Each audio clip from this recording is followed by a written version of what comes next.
Sebtembar 25 dowladda Ruushka iyo Ethiopia ayaa kala saxiixday heshiis lagu cadeeyay qorsheynta iyo dhismaha warshadda tamarta nukleerka oo laga dhisayo waddanka ku yaala bariga Afrika sida ay wakaaladda wararka ee RIA ka soo xigatay shirkadda nukleerka ee Ruushka laga leeyahay ee Rostom. qorshe howleedka ku saabsan horumarinta iyo dhismaha xaruntan ayaa intii ay socotay madasha tamarta nukleerka waxaa saxiixay agaasimaha guud ee shirkadda Rostom Alexey Likhachev iyo ninka Ethiopia u qaabilsan tamarta. warar caalami ah ayaa sheegaya in Ethiopia iyo Ruushku ay saxiixeen heshiis ku saabsan dhismaha warshadda nukleerka Nuclear Power Plant iyo qorshe howleed roadmap si loo horumariyo iskaashiga awoodda nukleerka. sidoo kale ra'iisul wasaaraha qotiga ee Ethiopia Abiy Ahmed ayaa sheegay in qorshaha nukleerku uu noqon doono mega project si la mid ah mashruucii tamarta biyaha ee Grand Ethiopian Renaissance Dam. heshiiska nukleerka waxaa qayb ka ah tababar loogu talagalay shaqaalaha Ethiopiaanka ah iyo samaynta qaab dhismeed farsamo iyo dhaqaale oo ku saabsan mashruuca nukleerka. Ethiopia iyo Ruushku waxay horey u sii wadeen wada shaqayn nukleer muddo hore, tusaale 3 sano roadmap horumarineed ayaa horey loo saxiixay iyadoo diiradda la saarayo awoodda nukleer, tababarka iyo dhaqanka tiknoolajiyadda nukleerka gudaha Ethiopia. marka waxaa dhacaya waa in Ethiopia ay qaaday tallaabo rasmi ah heshiis iskaashi nukleer, taasoo muujinaysa in dalkaasi uu doonayo in mustaqbalka tamartiisu ku tiirsanaato nukleerka. aynu haddaba eegno dhinacyo kala duwan oo ku geedaaman warshadda nukleerka Ethiopia, sida fursadaha, khataraha, caqabadaha iyo shuruudaha guusha ee ku gadaaman barnaamijkan nukleerka ee Ethiopiaanku bilaabeen. ammaan tamareed, energy security iyo kala duwanaansho ilaha tamarta ayay Ethiopiaanku fursad ahaan uga heli doonaan.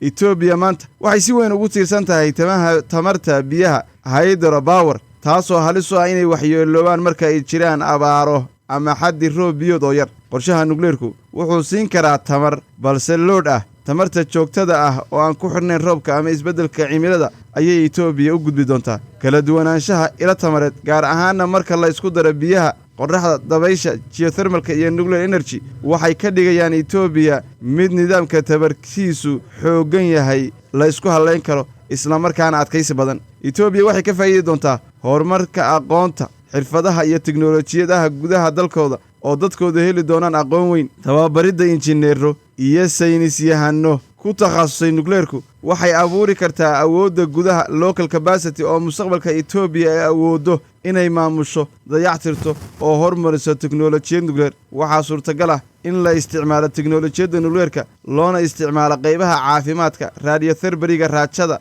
beeraha, irradiationka iyo cilmi baarista nuclear science-ka. waxaa kale oo ay faa'iidi doonaan kor u qaadidda awoodda wax soo saarka warshadaha iyo kobaca dhaqaalaha. waxa uu sidoo kale heshiiskani iyo hirgelintiisa Ethiopia u horseedi doonaa inuu soo jiito maalgashadayaal dibadeed, foreign investment, kuwaasoo doonaya inay ka faa'iidaystaan tamartan la isku halayn karo. xaaladda istiraatiijiyadda iyo siyaasadda caalamiga, iyada oo ay warshada nukleerku leedahay Ethiopia waxay yeelan kartaa kaalin xooggan oo siyaasadeed iyo mid istiraatiiji, mid ay ku muujin karto horumar tiknoolajiyadeed iyo madax bannaani tamareed. heshiisyada nukleerku waxay sidoo kale noqon karaan aalad diblomaasiyadeed oo Ethiopia ku xoojiso xiriirkeeda caalamiga ah, helitaanka taageero farsamo iyo iskaashi dhinacyo kala duwan. tusaale ahaan Ruushia iyo IAEA oo ah hay'adda quwadda atomikada adduunka. caqabadaha iyo khataraha ka dhalan kara barnaamijka nukleerka ee Ethiopia. warshadda nukleerku waxay u baahan tahay maalgelin fara badan, construction costs, qalab, dhul iyo amni buuxa. dal sida Ethiopia oo kale oo miisaaniyadda dowladda